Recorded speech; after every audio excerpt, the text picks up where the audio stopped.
Well, Grigor, welcome back to Acapulco. Obviously somewhere with very special memories for you, this place, hasn't it? Yeah, absolutely. It was amazing winning one of my first big tournaments, so to speak. Every time I come out here, I feel very happy. At the same time, a little bit more relaxed than usual. I mean, let's look around us. We're around the beach. You know, we have a great atmosphere, great matches all the time. So that makes it extra special. And that victory back then in 2014 was the start of something special that year. But is it fair to say things haven't sort of progressed, I guess, as you'd hoped they would have done since that sort of 2014 season? Things could have been better, absolutely. But hey, you know, it's been a great learning curve for me, and I think I'm playing a good tennis again. I'm winning a lot of matches and feeling confidence. I think that confidence, that's very important for me right now, and of course play as many matches as I can.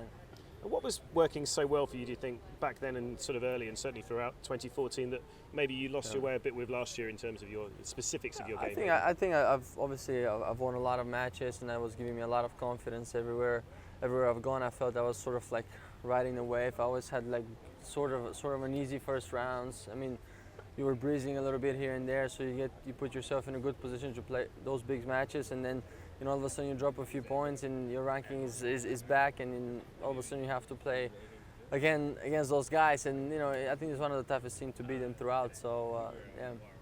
It's your first performance since we saw you in Melbourne. I mean, how pleased were you with those displays down under? You had a couple of or three pretty good tournaments down there, didn't you? Yeah, I had I think a good Australian Open. I think the whole Aussie Tour I think went pretty good for me, and I felt that I was I was a little bit back on track, but still there's a lot is going on right now, and again I'm just focused on one thing right now is to really work and play. That's the whole thing for me.